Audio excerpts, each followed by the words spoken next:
Hi, thanks for joining us here at Inspire. We're virtual, we're interviewing people, we are continuing forward. And today I'm joined by Faye Bracknell from our learning department. She's lead tutor, she's educator for mental well-being, and she's got some tips for us today, some top tips, things to do and things not to do when you're at home. Faye, Yes. Thanks for joining us.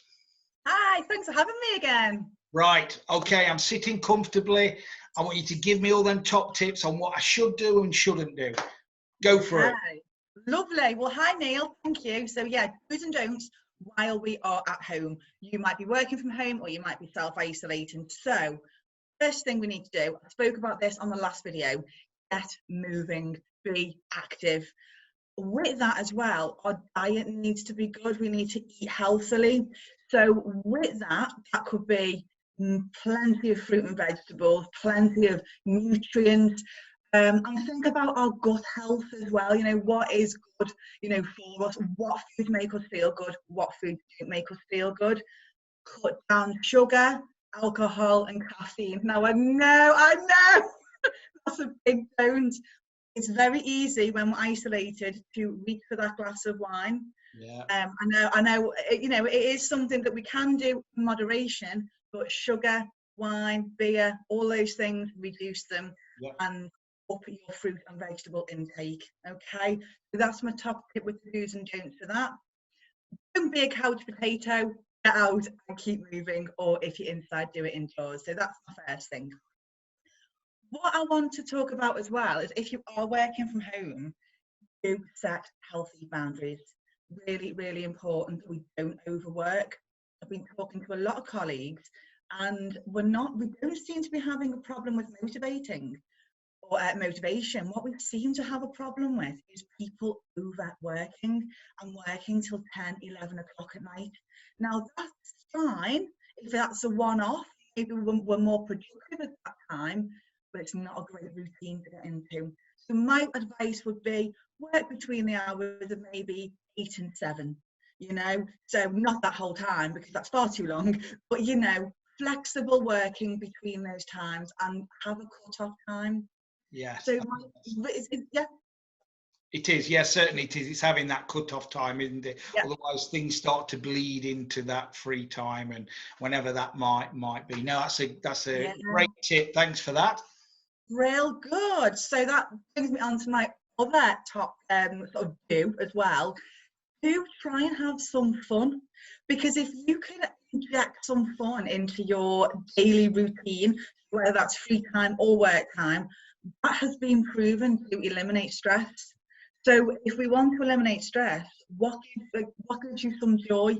Everything in moderation, because if it is a sweet treat, it obviously does need to be in moderation.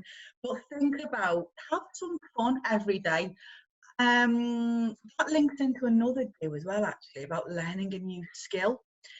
So I've been thinking recently about what do I want to learn, because we don't know when this is going to end.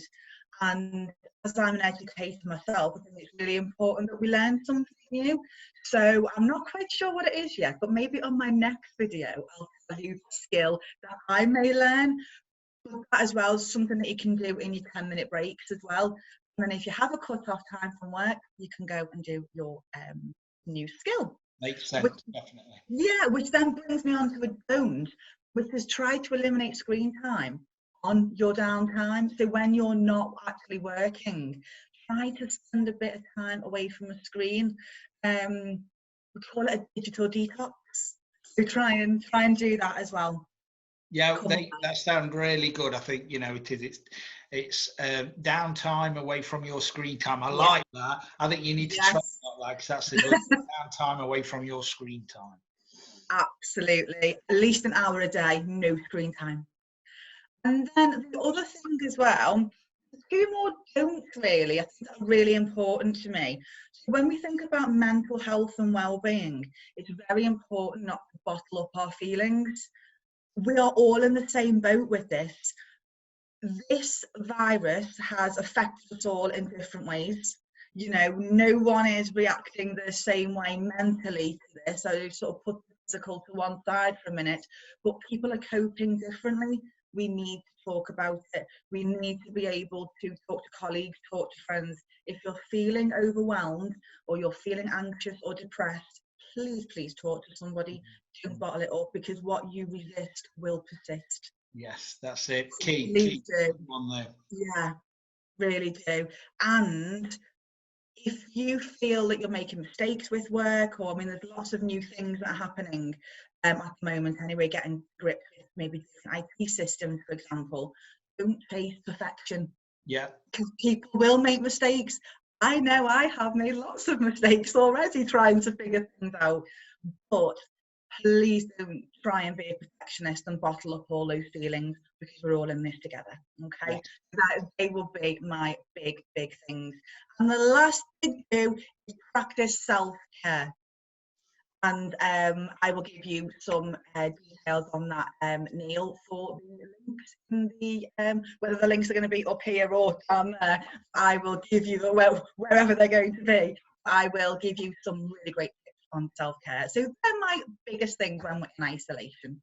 That's brilliant, Faye. Thank you as ever. Great tips on do's and don'ts, all good things to take into consideration and apply and do. And so definitely I'm going to take some of them on board. I'm hoping I can come back to you again to get some more tips off another Anytime. Excellent. That's great. Thank you very much. Be safe, and I'll see you again.